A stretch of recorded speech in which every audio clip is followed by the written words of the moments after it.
자동차가 스마트폰처럼 스스로 업데이트되고 공장은 로봇들로 가득 차는 미래. 혹시 상상해 보셨나요? 자, 그 미래의 한 가운데 바로 현대 오토에버가 있습니다. 오늘은 현대차 그룹의 미래를 설계하는 이 핵심 두뇌, 현대 오토에버의 진짜 가치를 속속들이 파헤쳐 보고요. 이걸 바탕으로 우리들의 현명한 투자 전략까지 한번 같이 세워보겠습니다. 오늘 우리가 함께 살펴볼 이야기는 크게 5가지입니다. 먼저 자동차 산업의 패러다임이 어떻게 바뀌고 있는지 보고요. 그 안에서 오토에버의 성장 동력은 뭔지, 또 반대로 숨겨진 위험은 없는지 꼼꼼하게 따져볼 겁니다.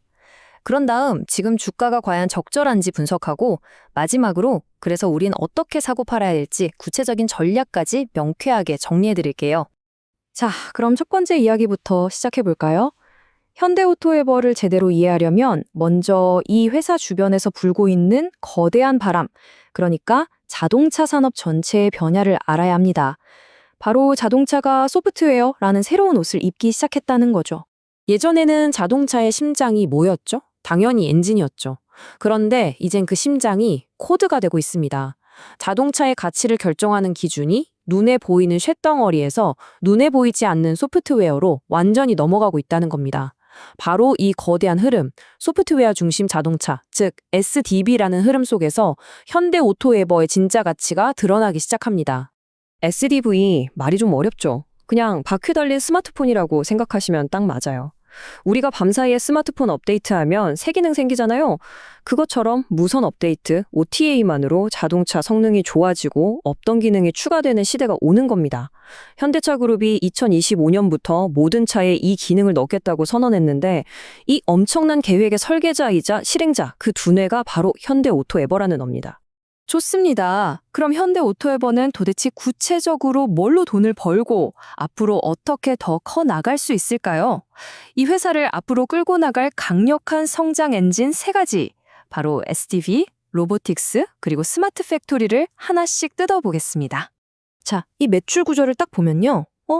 기업 IT 서비스가 거의 80%네? 라고 생각하실 수 있어요. 물론 이게 안정적인 캐시카우 역할을 하는 건 맞습니다. 하지만 여러분, 우리가 진짜 주목해야 할 건 여기가 아니에요. 바로 저 작은 부분, 22%짜리 차량 소프트웨어에 이 회사의 미래 성장 스토리가 전부 압축되어 있습니다. 바로 이겁니다. 이게 핵심이에요. 이 그래프를 보세요. 매출 비중은 작아도 차량 소프트웨어 부문이 벌어들이는 이익의 질이 이건 뭐 차원이 다르죠. 훨씬 적게 팔고도 훨씬 많이 남기는 그야말로 진짜 배기 알짜 사업이라는 뜻입니다. 앞으로 회사 전체의 이익을 쭉쭉 끌어올릴 주인공이 바로 이 녀석인 거죠. 그럼 이 SDV라는 게 어떻게 돈이 되냐고요? 간단해요. 현대 오토에버가 만든 모빌진이라는 차량용 운영체제 OS가 현대차 그룹의 모든 차에 깔리는 겁니다. 그럼 2025년부터는 차 한 대 팔릴 때마다 라이센스 수익이 착착 쌓이는 구조가 만들어지는 거죠. 여기서 끝이 아닙니다. 나중에는 자율주행 기능이나 영화 같은 컨텐츠를 매달 돈 내고 쓰는 구독 모델까지 가능해지는 거예요. 자, 오토에버의 또 다른 강력한 성장 동력, 바로 로보틱스입니다. 화면에 보이는 숫자, 3만. 이게 뭘 의미할까요? 바로 현대차 그룹이 2030년까지 공장에 투입하겠다고 한 로봇의 숫자입니다. 이 3만 대의 로봇들이 제각각 움직이면 그냥 깡통이잖아요. 이걸 하나로 묶어서 똑똑하게 움직이게 만드는 통합 제어 소프트웨어, 그 두뇌를 바로 오토에버가 독점 공급합니다. 여기서 나올 수 있는 잠재적인 매출이 무려 1조 4천억 원. 매년 2,900억 원의 새로운 매출이 그냥 생기는 겁니다. 이건 단순히 돈을 더 버는 걸 넘어서요. 회사의 사업 영역이 자동차를 넘어 로봇까지 확장된다는 결정적인 신호탄이 되는 거죠. 하지만 여러분, 모든 투자에는 동전의 양면이 있죠. 이렇게 화려한 성장 스토리만 보고 뛰어들 수는 없습니다. 이 장밋빛 전망 뒤에 숨어있는 그림자, 우리가 반드시 확인하고 넘어가야 할 리스크 요인들을 3번째 파트에서 짚어보겠습니다. 이렇게 완벽해 보이는 성장 가도에 과연 걸림돌은 하나도 없을까요? 모든 게 계획대로 술술 풀릴 거라고 생각하는 건 너무 순진한 발상이죠. 지금부터는 투자자로서 반드시 돋보기를 들고 점검해야 할 잠재적인 장애물들을 하나씩 살펴보겠습니다. 리스크는 크게 회사 안과 밖 2가지로 나눠볼 수 있어요. 안으로는 매출의 90%가 현대차 그룹 한 곳에서 나온다는 점. 이건 좀 부담이죠. 그리고 요즘 개발자 인건비가 정말 많이 올랐잖아요. 29%나 급등했다고 하니 이것도 수익성에 압박이 될 수 있고요. 밖으로는 지정 확정 문제나 내부 거래 규제 같은 변수들도 항상 염두에 둬야 합니다. 그리고 이게 제일 신경 쓰이는 금융 리스크인데요. 바로 전환사채 시비입니다. 이걸 그냥 숨어있는 주식 또는 잠재적인 주식 폭탄이라고 생각하시면 쉬워요. 2026년부터 약 355만 주라는 엄청난 물량이 시장에 새로 풀릴 수 있다는 건데요. 이건 내가 가진 주식의 가치를 희석시킬 수도 있고 주가가 좀 오르려고 할 때마다 찬물을 끼얹는 부담으로 작용할 수 있습니다. 자, 네 번째 파트입니다. 성장 스토리는 알겠고 리스크도 알겠다. 그럼 제일 중요한 질문이 남죠. 그래서 지금 이 가격에 사는 게 맞아? 모든 기대감이 이미 다 반영돼서 너무 비싼 건 아닌지 숫자를 통해 냉정하게 한번 따져보겠습니다. 이 슬라이드가 지금 주가의 위치를 아주 명확하게 보여줍니다. PER 기준으로 45배에서 65배. 이게 무슨 뜻이냐면요. 과거 현대오토에버 역사상 가장 비싸게 거래되던 그 수준에 지금 와 있다는 겁니다. 다시 말해 미래에 대한 좋은 기대감이 가격에 상당 부분 녹아 있어서 작은 악재에도 주가가 민감하게 반응할 수 있는 조금은 부담스러운 구간이라는 신호죠. 다른 IT 서비스 회사들이랑 비교해보면 이 비싸다는 평가가 더 뚜렷해집니다.